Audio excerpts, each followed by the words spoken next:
ahead of Ross Oliver and David Bevan, with last year's Academy winner Rui Ferreira in 5th spot.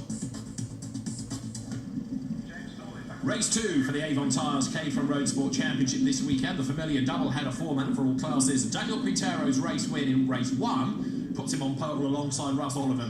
And this has the makings of being another absolute corker. 20 minutes of action in prospect. Rui Ferreira here starts on the 3rd row.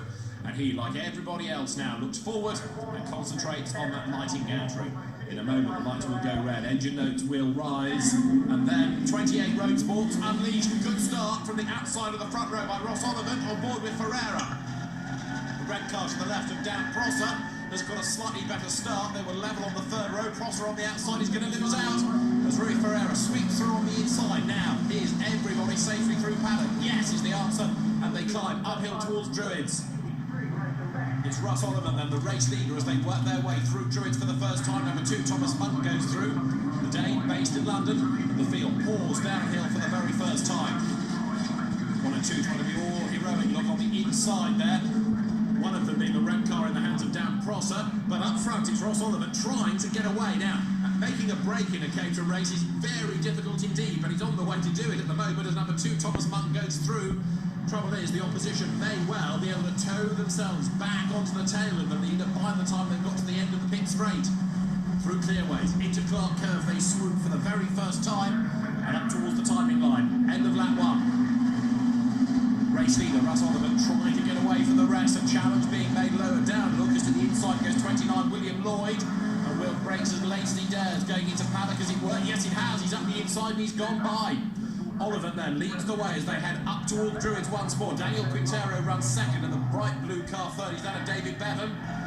And you're riding now with Rui Ferreira. He's in 4th spot. And the race leader's advantage is not really extending. If anything, now the black car of Quintero is starting to chip away. The gap's coming down a fraction.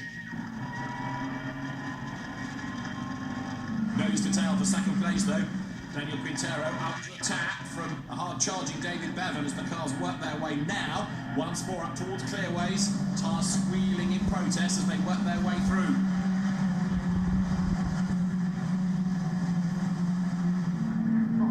Up towards the timing line. End of the lap. Through they head.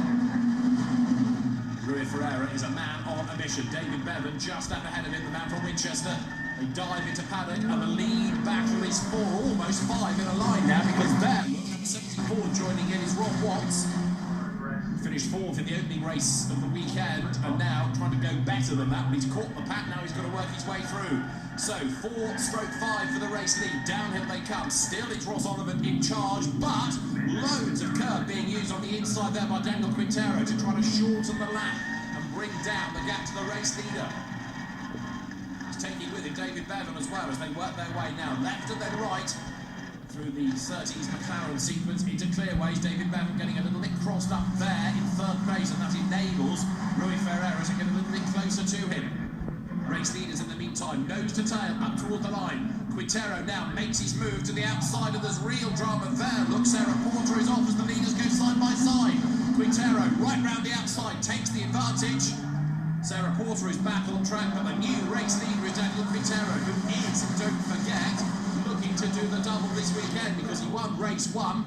He's leading race 2 as the cars work their way up through Druids. Russ Oliver then down in 2nd, David Bevan runs 3rd, and Rui Ferreira 4th. There's the yellow car, you're on board with it now. Rui Ferreira, the Portuguese driver, he's based these days in Princess Risborough, but the VP of Fleet Remarketing for Hertz Hire Cars International has really acquitted himself well in his season's racing of Caterham. Winner of the Academy last year, front runner already this year, and very nearly able to make a move for 3rd place because David Bevan got it all crossed up ahead of him as they went through McLaren that time. Now he's in the wheel tracks. Now Ferreira starts to get a tow, just as Ross Oliver does against the race leader. To the outside he goes into paddock. Is he brave enough to brake so late he can go round the outside? Yes, he is. Great stuff. Right round the outside goes Ross Oliver, and that gives him the lead back again. But also now Bevan and Ferreira have dragged themselves into the mix as well. Russ Oliver leads the way. Now Ferreira's up alongside Bevan to the left of us. Look, downhill, side by side. David Bevan on the inside retains 3rd place. And then behind them was Rob Watts fifth, right with them as now Ferreira starts to make his move. As the clock ticks down towards the end of 20 minutes of racing, it's getting all more urgent. Ferreira and Bevan nearly lean on each other. Bevan goes off though.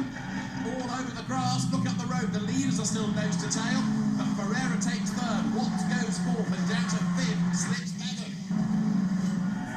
Here it is again. Now, was there contact, or was there just not enough room for David Bevan? Ferreira commits to the inside, going into Surtees. There's a terribly tiny nudge between them, but Bevan is the casualty. He goes off across the grass, and that loses him 2 spots. Somebody else with big damage there. That's Dan Prosser. You can see the front of the car's falling apart as he heads over the timing line. He's keeping out of people's way, but Prosser may not be long for this race, depending on just how bad that damage gets. Up front then, lead battle still all about Russ Oliver and Daniel Quintero. Kieran McAleer goes through in the black car 22 you saw.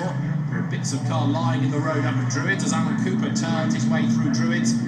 Cooper in turn is looking to try to make a move on Lee Collins as they head downhill. Now Collins, only 8th in the first race, he was on pole for that, so qualifies better than he races thus far this year. He's trying to make some progress here, but it's proving to be all that easy. Dan Prosser is still going despite the damage. Alex Jordan just ahead of him, and there's more strife. Who's that we've lost off the road? Goes 71, that's Alan Cooper. He's had a big lose going out of Surtees up towards McLaren. He's safe, he's on the grass, but he does rejoin, he'll be a long way back. Ferreira commits for the race lead. Is there contact? No! Just able to squeeze through. Really brave stuff, Rui Ferreira. Great move, that. And he's done it just in time, look, because the safety car boards are out. The safety car flashing yellow lights are displayed as well. And that move just paid off before the race was suspended, because this car needs to be removed. Alan Cooper's car is in an awkward place. And let's see how he got there. Looks as though he was just a little bit too quick through Surtees. The back overtakes the front, and off he slides, but the car then becomes stranded on the grass, but it's in a dangerous place. It needs moving. The lights are out atop the safety car. Rui Ferreira, the race leader, now has to try to control the pace. Last year's Academy Group champion leads in his second Roadsport race, and we go racing once more, but he's got Daniel Quintero right on his tail. Green flags fly, racing again as they head over the timing line now and head off down towards the right-hander at Paddock Hill there. Now, can Ferreira hang on to the advantage? Can Quintero in the black car force a way through? In third place still, it is Russ Oliver. In fourth place, they head uphill is Rob Watts. But all these battles are still not resolved. Far from it as Quintero tries the outside line. That doesn't work for him. The race leader, Rui Ferreira, hangs on to the advantage as they come through Graham Hill Bend. Again, Quintero using lots of curb. This, though, is how Ferreira got the advantage. The gap presents itself. He's only just level as they get to the turning point, but Quintero gave him just enough racing room, and Ferreira dives through. He's not shaking off Quintero, though. Rui Ferreira leads. Daniel Quintero tucked up behind him as they work their way now up towards the start-finish line once more. As they come through, Quintero is on the tail. He gets a toe. He goes to the outside. He's got his nose just in front as they head down towards the right-hander. But the Colombian, Daniel Quintero, cannot find a way through. He goes to the inside up at Druids. Is that going to pay off for him? He'll break as late as he dares. If Ferreira stands his ground here on the outside, he's going to get the inside for Graham Hill Bend. He runs wide up the curb. He should almost lean across and touch Quintero's car, which is still there on the outside. Ferreira on the inside gets his nose back in front. Fantastic racing. It's going to be 3 wide in a moment as well, because Russ Oliver joins in the blue car. Round the outside goes Quintero, back into the race lead. But we're running out of laps in all of this. The clock is ticking down. Quintero right on the limit. He leads the way. The checkered flag is at the ready. They are nose to tail. Now, can Rui Ferreira make a move coming up towards the line? Yes, he can. Checkered flag is at the ready. It's going to be a virtual dead heat. And it is just Ferreira on the line by 40 thousandths of a second who takes the win. Daniel Quintero gets second. Russ Oliver third. But what a race, and what a last few corners. Rui Ferreira timed that to perfection. He gets a toe. He gets the win. Rui Ferreira victorious ahead of Daniel Quintero. Russ Oliver third from Watts, Bevan and Lee Collins in sixth. Wow. It was very, very close. I didn't even know I'd won it until I got up here and they told us. So, pretty amazing racing, incredible stuff. It was nuts the last lap, but I couldn't believe that the toe would actually allow me to pass at the end, but I guess it worked, so it was cool. Very close, very close. I mean, it was probably a 10 they separated between us, and Rui drove very well. Great race. I had a lot of fun. I had the best seat in the house. I was watching it all happening. There was 2x2, side by side, everything. It was just fantastic racing. So yeah, it was good. It was good. But obviously third, happy? Very happy, yeah. Second yesterday, third today. Brilliant weekend racing. So 3 very happy drivers on the podium. It's no doubting the happiest of all. Rui Ferreira scores victory. Although Daniel Quintero will lead Brands 3 points up on Russ Ollivant in the championship. Ferreira is third. Equal fourth, David Bevan and Rob Watts with Lee Collins in sixth. A great start to the action from Brands Hatch, and there's more to come because after the break, the track sports are on track.